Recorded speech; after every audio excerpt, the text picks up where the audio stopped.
नमस्कार दोस्तों। एचएएल के तेजस को लेकर के एक बहुत बड़ी अपडेट सामने आई है।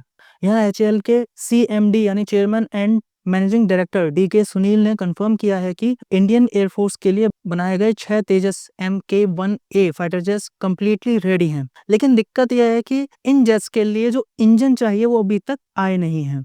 जीई एरोस्पेस के F404 वो अब तक डिलीवर नहीं हुए हैं। वेल इन्हें 2023 में ही इन इंजन्स को डिलीवर कर देना चाहिए था, लेकिन अब तक सिर्फ एक ही इंजन मिला है। हम इसके डिले को लेकर बात करेंगे। पहले हम ये जान लेते हैं कि जीई एरोस्पेस आखिर है कहाँ की कंपनी और बेसिकली इसके काम क्या-क्या हैं।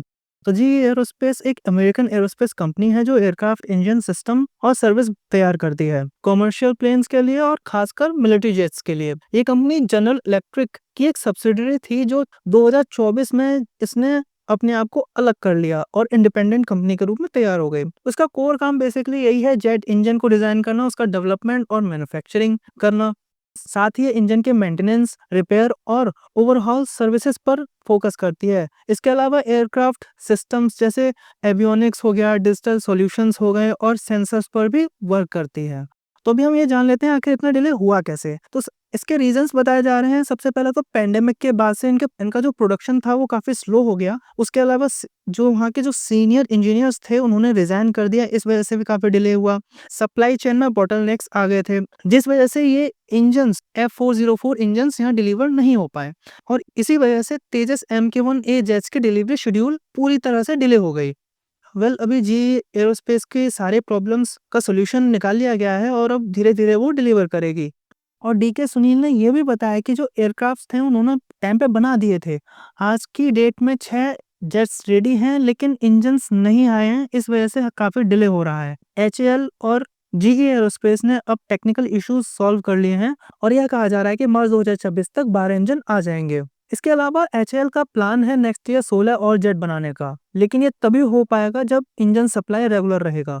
इंडियन गवर्नमेंट ने पहले ही एचएएल के साथ 48,000 करोड़ का डील साइन कर लिया था फॉर 83 तेजस MK-1A जेट्स के लिए और अब 97 जेट्स के लिए 67,000 करोड़ का न्यू प्रपोजल प्रोसेस में है। बट जो सबसे बड़ी प्रॉब्लम है वो डिले को लेकर है। अगर एचएएल इसको सॉल्व कर लेता है, टाइम पे इंजन आ जाते हैं और एचएएल इसको सॉल्व कर लेता है, तो ये इंडिया के लाइट कॉम्बैट एयरक्राफ्ट को लेकर के बहुत ही अच्छी खबर होगी, क्योंकि हमारे पास जो तेजस है ये इंडिजिनस जेट है और इस वजह से हमें बाहर के देशों पर डिपेंड नहीं रहना पड़ेगा।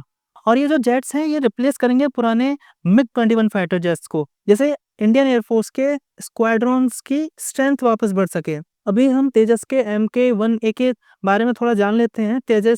तेजस MK-1A एक world class made in India fighter jet है। इसमें एडवांस रडार है, इलेक्ट्रॉनिक वारफेयर सिस्टम्स हैं, मिसाइल इंटीग्रेशन है, फुल एवियोनिक्स सिस्टम है और भी काफी कुछ है। और ये एयरक्राफ्ट इंडियन एयरफोर्स के लिए गेम चेंजर साबित होगा। तो दोस्तों एक बार तेजस हमारे इंडियन एयरफोर्स के पास आ जाए तो ये वाकई में काफ़ी गेम चेंजर साबित होगा और भारत अपने एयरक्राफ्ट्स के लिए विदेशों पर निर्भर नहीं होगा। वो खुद अपना एयरक्राफ्ट अब डेवलप करने लगा है काफ़ी टाइम से। बट अभी भी इंजन को लेकर के हम अमेरिका जैसी कंट्रीज पर डिपेंडेंट हैं और जिस वजह से ये एयरक्राफ्ट डिले हो रहा है। तो आपको क्या लगता है कि जीई एयरोस्पेस अपने जो कमिटमेंट है उसको पूरा करेगा और जो एचएएल तेजस है इंडियन एयरफोर्स के पास अब समय पर पहुंच पाएगा, क्योंकि ऑलरेडी बहुत डिले हो चुका है और अब ज़्यादा डिले नहीं होना चाहिए, बट ये तो वक्त ही बताएगा। कमेंट में अपनी ओपिनियन ज़रूर बताइएगा। वीडियो पसंद आई हो तो लाइक करिए, शेयर करिए और चैनल को सब्सक्राइब जरूर करिए। बेल आइकन को दबाना मत भूलना, ताकि डिफेंस और देश की इंफ्रास्ट्रक्चर से रिलेटेड अगर न्यूज़ है वो आपको सबसे पहले इस चैनल पर मिले। अभी के लिए बस इतना ही। सुनने के लिए धन्यवाद मित्रों। जय हिंद, जय भारत।